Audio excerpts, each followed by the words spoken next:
ఓం శ్రీగురుభ్యో నమః. హరి ఓం శ్రీ మహాగణాధిపతయే నమః. శ్రీ మహాసరస్వత్యై నమః. శ్రీ గురుభ్యో నమః. హరి ఓం.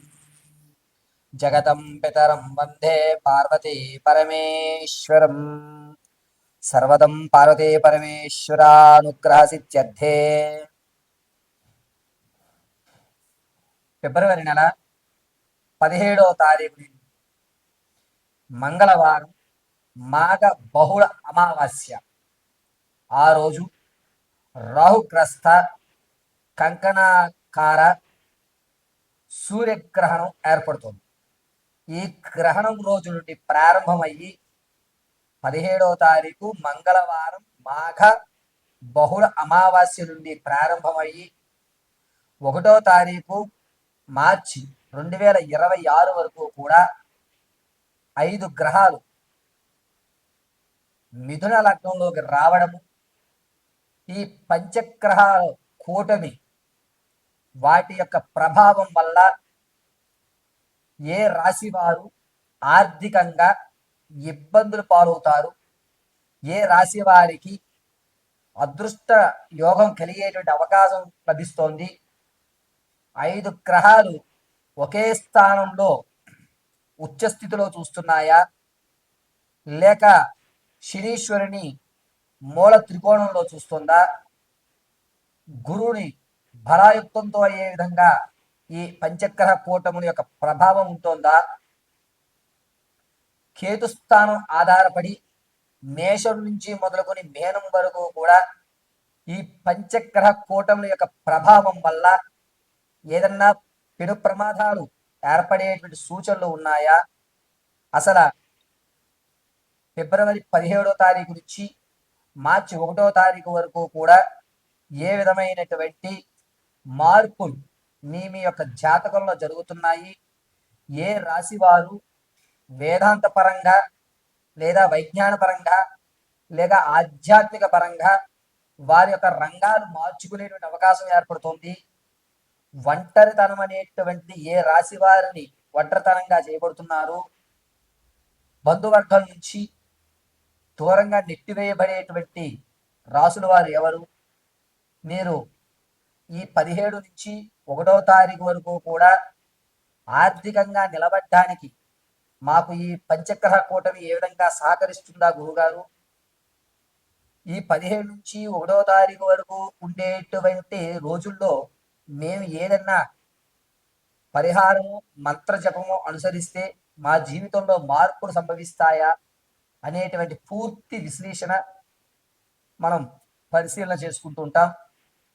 అయితే ఫిబ్రవరిలో 17వ తారీఖున మాఘ బహుళ అమావాస్య గ్రహణము. ఆ గ్రహణం మన భారతదేశంలో కనబడకపోవడం, కానీ గోచార రీత్యా జాతకాల్లో 5 గ్రహాలైనటువంటి రవి, చంద్రుడు, బుధుడు, శుక్రుడు, రాహువు, పంచగ్రహ కూటమైనటువంటి 5 గ్రహాలు రవి, చంద్రుడు, బుధుడు, శుక్రుడు, రాహువు, ఈ 5 గ్రహాలు కూడా ఒకే స్థానంలోకి ఏర్పడటం వల్ల మన జీవితంలో జరిగేటువంటి మార్పులు ఏమిటి అని వాటి యొక్క వివరణని పూర్తిగా మనం మేషం నుంచి మొదలు పెట్టుకుని మేనం వరకు కూడా ఒక్కసారి పరిశీలన చేద్దాం. ఈ పరిశీలనలో మీకు కావలసిన రెమెడీలు, ఇంట్లో ఉండి మీరు ఆచరించదగ్గ పరిష్కారాలు తెలియజేయడం జరుగుతుంది. అయితే ఈ పరిహారాలన్నింటినీ కూడా మీరు అమ్మవారి అనుగ్రహంతో చక్కగా ఇంటి వద్ద నిర్వర్తించుకుని సకల ఆర్థిక ఆరోగ్య స్థితిగతులతో ఉన్నతమైన స్థితిగతులతో ఉండాలని మనస్ఫూర్తిగా కోరుకుంటూ పంచగ్రహ కూటమిలో వల్ల జరిగేటువంటి మార్పుల్ని మనం ఇప్పుడు చర్చించుకుందాం. కర్కాటక రాశి వారికి ఫిబ్రవరి 17వ తారీఖు నుంచి మాఘ బహుళ అమావాస్య మంగళవారం నుంచి 1-3-2026 మార్చి వరకు కూడా ఏ విధమైనటువంటి ఆర్థిక పరిస్థితులు గోచరిస్తున్నాయి అనగా, మీకు ఎప్పటి నుంచో మొండి బాకీలు ఉన్నటువంటి వాళ్ళు, ధనం రేపిస్తా మాపిస్తా అనేటువంటి వాళ్ళు ఎవరైతే ఉన్నారో వాళ్ళు మీకు ఇచ్చేటువంటి ధనం 70% ఇస్తారు. ఆ 70% ఇవ్వడం వల్ల కాస్త ఆనందదాయకంగా ఉంటుంది. ఆర్థికంగా ఒక మెట్టెక్కుతున్నాము అనేటువంటి భావన లభిస్తుంది. రవి, చంద్రుడు, బుధుడు, శుక్రుడు, రాహు ఈ 5 గ్రహములు మిథున లగ్నంలో ఉండడం వల్ల కర్కాటక రాశి వారికి అనూహ్యంగా ఆర్థిక పరంగా ఒక పటుత్వం అనేటువంటి ఏర్పడుతుంది. నేను ఇలాగే ఉండాలి, నాలో నేను ముందు మార్పు చెందాలి, సమాజం మారడం కాదు, సంఘం మారడం కాదు, ముందు మార్పు నేను అనుభవించాలి, నేలో మార్పు జరిగితేనే మిగిలినవన్నీ మార్పు జరుగుతాయని ఆర్థిక విషయంలో ఎక్కడెక్కడ ఖర్చులు తగ్గించాలో అక్కడ ఖచ్చితంగా ఖర్చులు తగ్గిస్తారు. కాస్త పిసినారితనానికి ఏర్పడినా కూడా ఆశ్చర్యపడక్కర్లేదు. డబ్బు దాచుకోవాలి, డబ్బు లేకపోతే మనం లేవు అనేటువంటి మాట కర్కాటక రాశి వారు ఖచ్చితంగా వింటారు. వినడమే కాకుండా ఆచరించేటువంటి ధోరణిలో ఉంటారు. ప్రతి దాన్ని కూడా డబ్బుతోటే లెక్క కడుతూ అనేది జరుగుతుంటుంది. ఇంతకు ముందు అంటే ఫిబ్రవరి 12వ తారీఖు నుంచి 17 మధ్యలో జరిగేటువంటి అవమానం మిమ్మల్ని ఆర్థికంగా నిలబడాలి అనేటువంటి సంకల్పాన్ని ఈ 17వ తారీఖు అమావాస్య గ్రహణ సమయం నుంచి ధనం ఇదం మూలం జగత్, ధనమే ఉండాలి మన దగ్గర అనేటువంటి ఒక దృఢమైన నిర్ణయానికి వచ్చి ధనాన్ని ఎలాగన్నా సంపాదించేసుకోవాలి నేను అనేటువంటి ఒక పట్టుత్వంతో మీరు అనుకున్న పనులు అనుకున్న విధంగా టక టక టక పూర్తి చేసి ధనాన్ని ఖచ్చితంగా సేవింగ్స్ చేస్తారు. అంతేకాకుండా ప్రతి దాంట్లో కూడా రాయితీ రాబడి మాత్రమే చూస్తూ ఉంటారు. ఆలోచన అనేటువంటి ఈ ఫిబ్రవరి 17వ తారీఖు నుంచి కర్కాటక రాశి వారు చాలా అద్భుతంగా ఆలోచిస్తారని చెప్పచ్చు.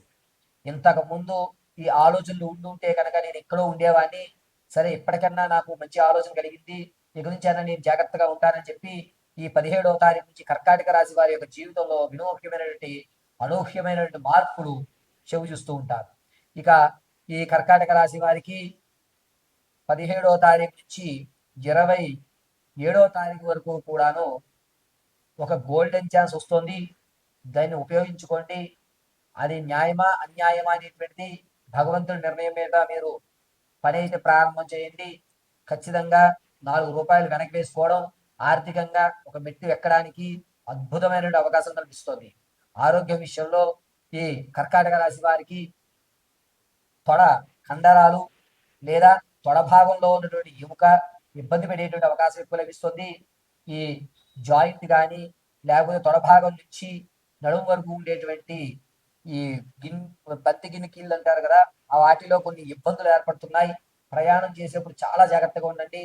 ముఖ్యంగా కర్కాటక రాశి వారు ఫిబ్రవరి 19వ తారీఖు నుంచి ఫిబ్రవరి 24 మధ్యలో వాహన ప్రయాణం చేసేటప్పుడు అత్యంత జాగ్రత్తగా ఎదురు ఎవరు వస్తున్నారు, శుభశకునం వస్తుందా అశుభశకునం వస్తుందా చూసుకోండి. శకునాన్ని చూసి ప్రయాణం చేయండి.